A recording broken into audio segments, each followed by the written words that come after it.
The summer sun hung high above London, pouring golden rays over the wide stone courtyard outside Buckingham Palace.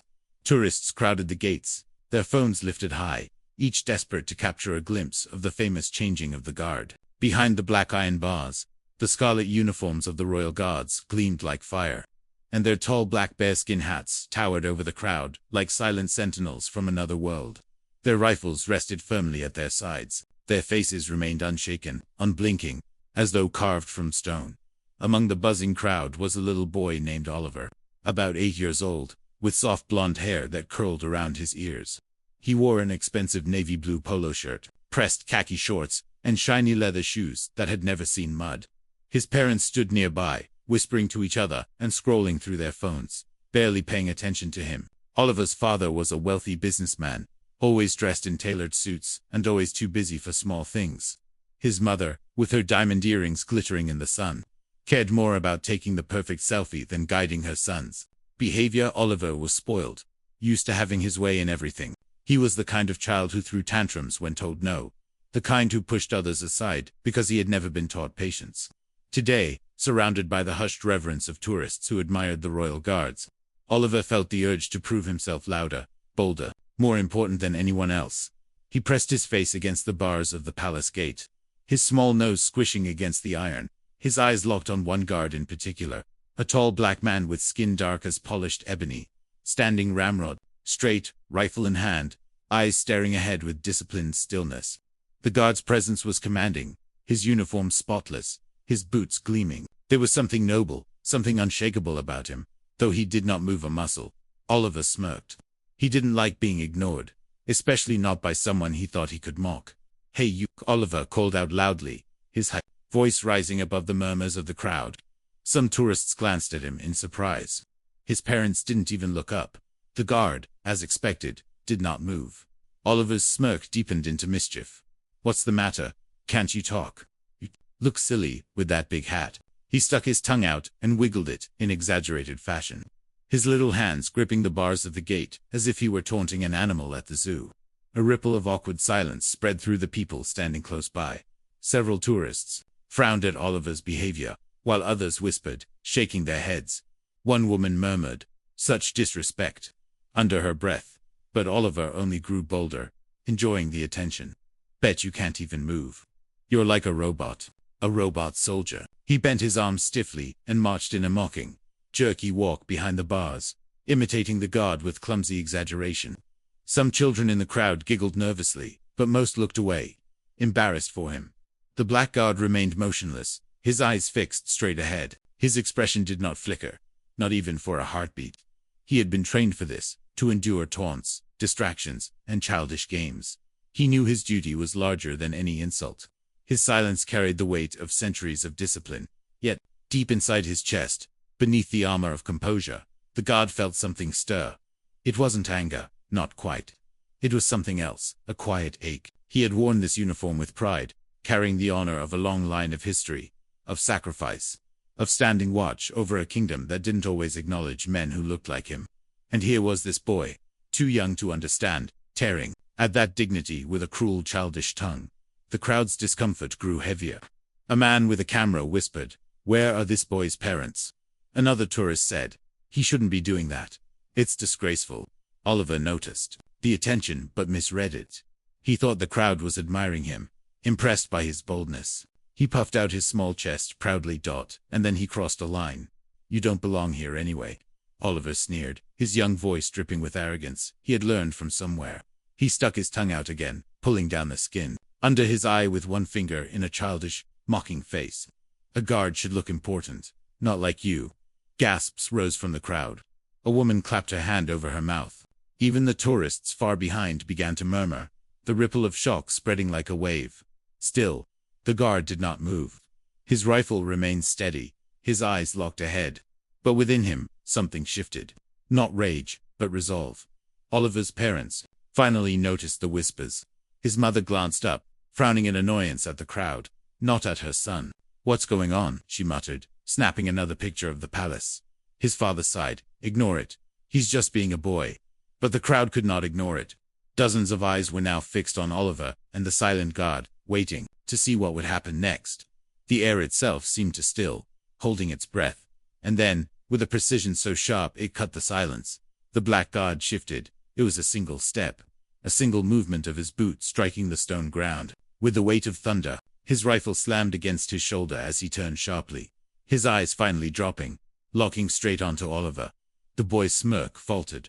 For the first time, Oliver saw the god not as a statue, not as a toy soldier, but as a living wall of power, dignity, and authority. The man's dark eyes burned with controlled fire, not anger, but something deeper, an unspoken demand for respect. The crowd collectively gasped, their phones rising higher, recording every second. And Oliver's little body froze. His tongue, still half out, trembled before slipping quickly back into his mouth. His small hands let go of the bars. His arrogance melted under the weight of a gaze he couldn't laugh at anymore. The guard's voice finally rang out, low, firm, and steady, carrying across the courtyard like the echo of a drum. Stand tall, show respect. The words were simple, but they cracked the silence like lightning. The crowd erupted into murmurs, their eyes wide. Oliver stumbled back a step, cheeks burning red.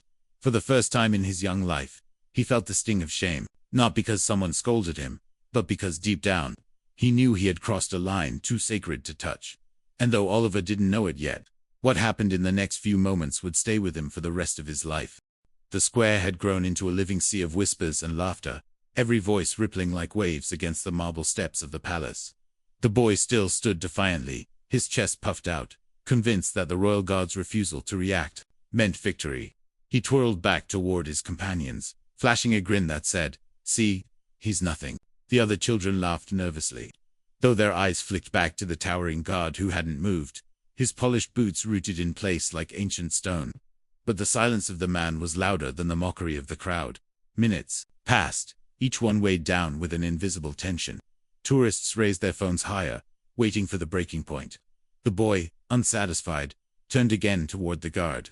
This time his small hand reached forward reckless. Mischievous hand hovered dangerously close to the soldier's chest, near the golden insignia that symbolized centuries of tradition.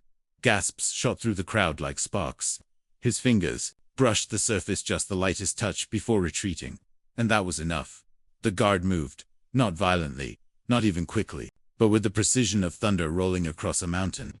His head tilted down, his eyes dark unwavering, locked onto the boy. And then, in a voice deep and commanding, a voice that felt carved from the earth itself, he spoke. "Respect," he said.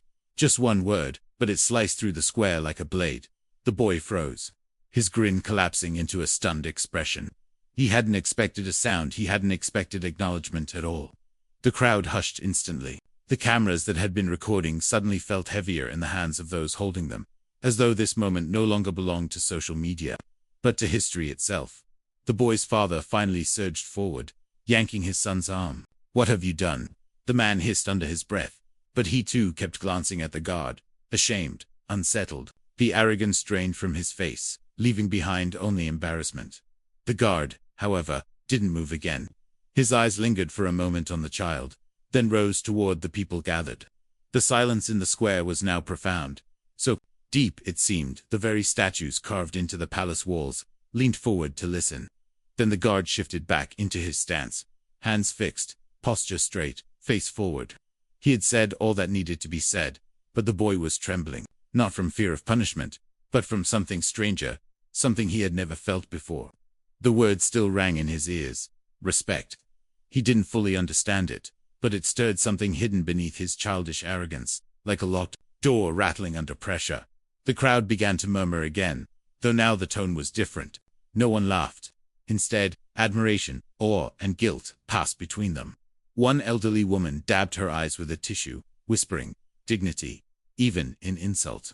As the family retreated, pulling the boy away, a man from the crowd, a teacher, by the look of him, spectacles crooked from being jostled, stepped forward. He raised his voice. "Let the boy apologize." The words struck like a bell, resonating through the group. Others nodded, some clapping lightly in agreement. The father stiffened, tugging harder on his son's wrist, but the crowd pressed in. "Apologize," one woman called out. "Show some respect," another echoed. "Learn while you're still young." The boy's ears burned hot. His heart pounded. He had wanted attention, but not like this. He looked up at the guard again, half expecting anger, half expecting pride. But the soldier did not break form.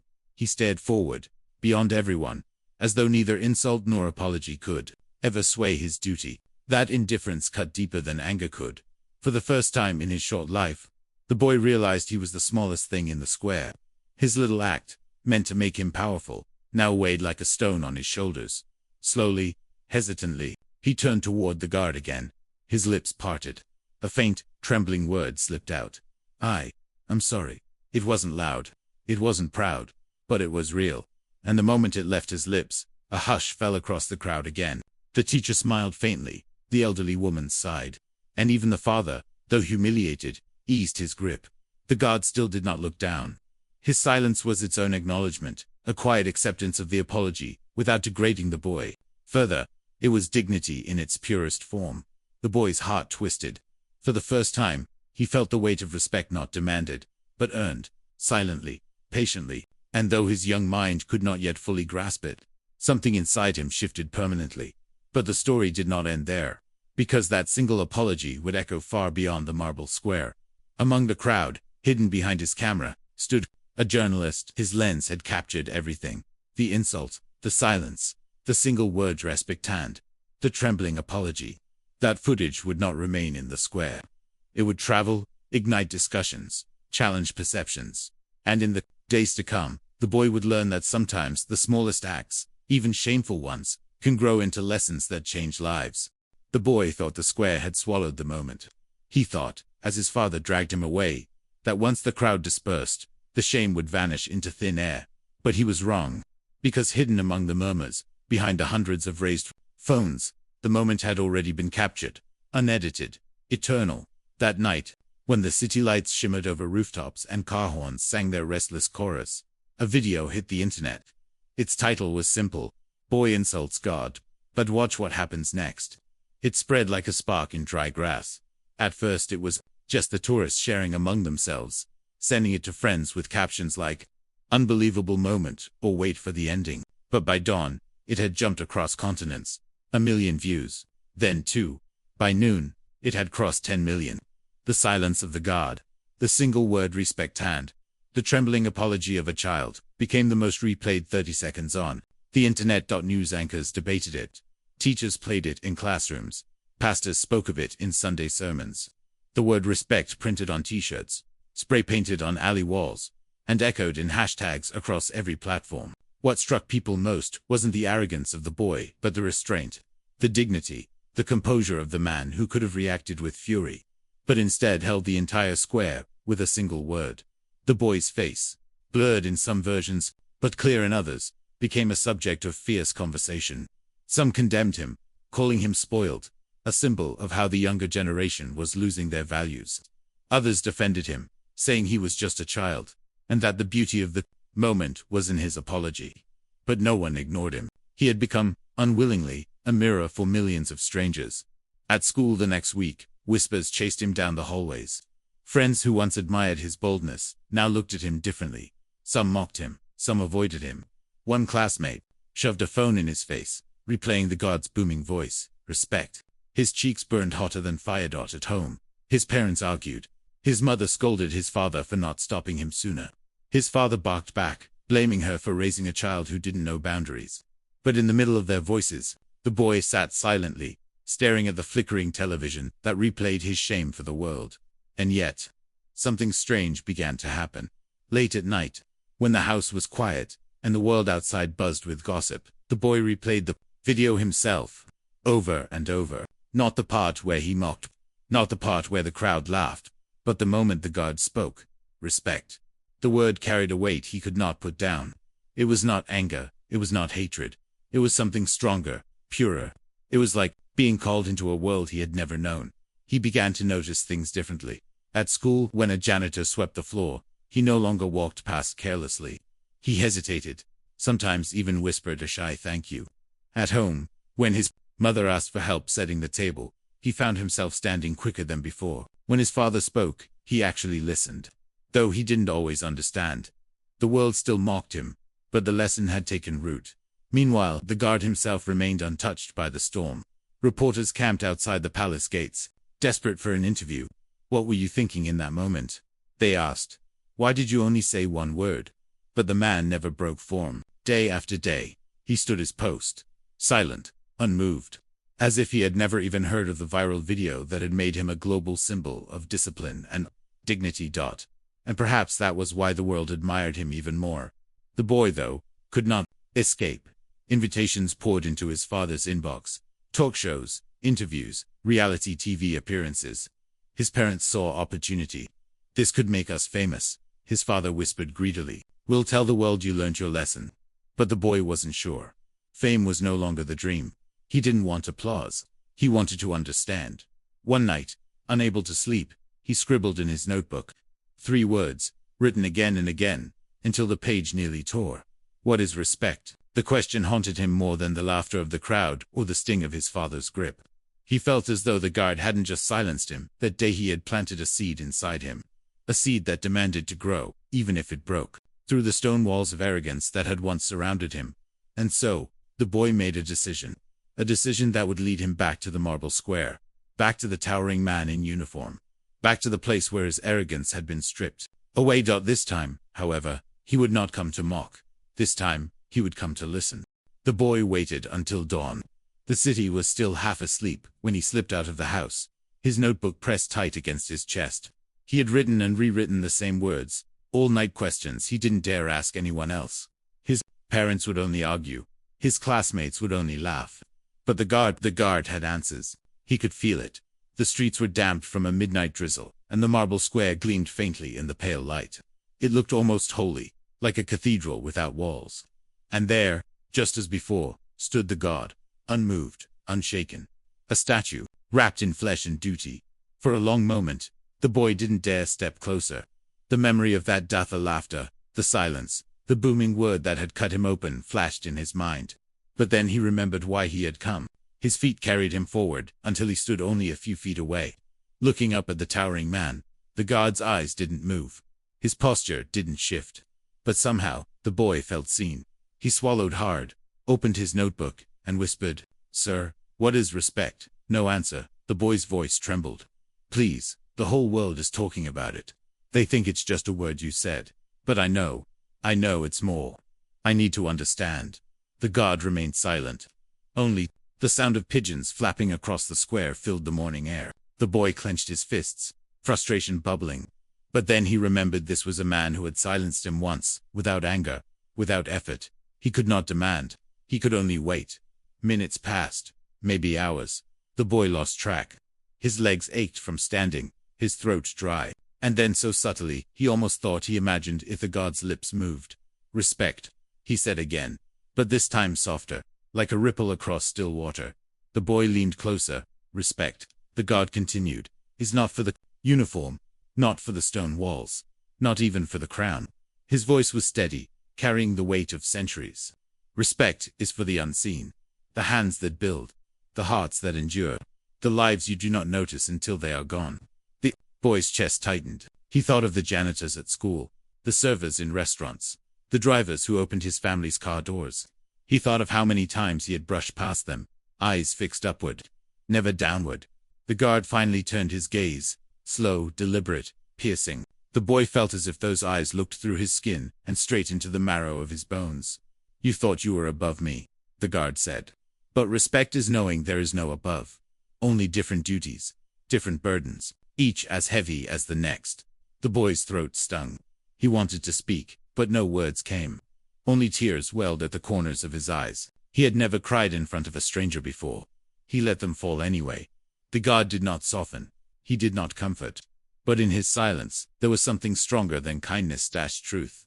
The boy wiped his face, nodded slowly, and whispered, "Thank you." He turned to leave. But before he took 3 steps, the guard spoke again. "Respect begins with how you treat those who cannot punish you." The boy froze. Those words etched themselves into his soul like fire into wood. That evening, when he returned home, he didn't speak of what happened. He didn't tell his parents. He didn't post it online. It wasn't for the world. It was for him. But his actions began to change. Small at first. He greeted the cook before eating. He held the door open for the gardener. He carried his own school bag instead of tossing it at the driver. His parents noticed, puzzled. His classmates whispered, confused.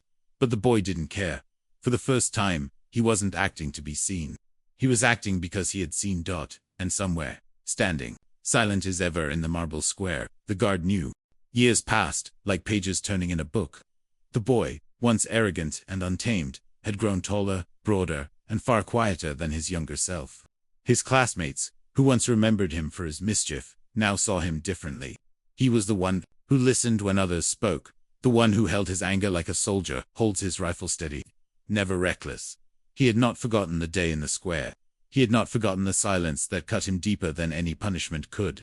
And, above all, he had not forgotten the word that had reshaped his very being: respect. The guard was still there, always there. Through winters of biting snow and summers of relentless heat, the man stood, unbroken. The boy, now a young man, would visit him sometimes, not to mock, not even to ask questions anymore, but simply to stand near him in the square. It was a strange kind of companionship, built entirely on silence and the memory of a lesson shared. One evening, years later, the city gathered for a royal celebration. Banners of crimson and gold waved high, drums thundered, and the great square filled with citizens from every corner of the kingdom. The palace was lit brighter than ever, but the true light that evening came not from chandeliers or fireworks, came from words. For on that night, the boy, no longer a boy, but a man, was chosen to speak before the crowd. His father had pushed for it, proud of how his son had changed. The people waited, curious about what the once arrogant child might say. The young man stepped onto the marble platform, his heart pounding against his ribs. He looked over the sea of faces, poor and rich, young and old, black and white, each pair of eyes waiting for his voice. And then, at the edge of the crowd, he saw him, the god. Tall, silent, unshaken. Their eyes met for only a second. But that was enough. The young man drew a deep breath and began. When I was younger, he said, his voice steady, I thought respect was owed to me. Because of the house I was born in, the money in my pocket, the name I carried. I laughed at those who served, ignored those who struggled, and mocked those who stood silent. The crowd shifted, murmuring. Some remembered the story, the scandal of that day. But he raised his hand, silencing them. One man taught me otherwise. Not with anger, not with punishment, but with silence. And one word. His eyes flicked, again, toward the guard. Respect. The young man let the word linger in the air, just as the guard once had. Respect is not given to crowns or coins. Respect is for the mother who rises before dawn to feed her children. Respect is for the worker who builds with hands blistered from labor. Respect is for the soldier who stands through rain and snow, so that we may sleep safely in our beds. Respect is not demanded, is recognized. It is lived. The crowd had gone utterly still. No one whispered. No one shifted. Every ear clung to his voice. And let me tell you something I learned too late, he continued, his voice cracking slightly. The true measure of who you are is how you treat those who can do nothing for you, those who cannot reward you, those who cannot punish you. That is where respect is born. His words struck like lightning. Many lowered their eyes, ashamed. Others nodded, tears brimming. Among them were servants, workers, and guards who once felt seen and truly seen. The young man closed his speech with a final sentence, one that had burned in his heart ever since he heard it. His voice broke, but he spoke with all the strength he had. Respect begins with how you treat those who cannot punish you. When he stepped down from the platform, the applause shook the very stones of the square. Yet he did not look for praise, nor for his father's proud smile. His eyes searched only for the man who had planted the seed of change. The royal guard stood exactly where he had always stood, silent, still. But this time, as the young man passed, the guard gave the smallest of nods, barely noticeable, but enough to say, you have learned. And with that, the lesson lived on, not just in the boy who had once mocked, but in every ear that had heard him, in every heart that had been reminded of a truth older than kingdoms, older than crowns. Respect. The word that had silenced a boy, the word that had built a man, the word that would echo long after the guard's watch had ended, long after the boy had grown gray and old. For respect, once learned, never dies.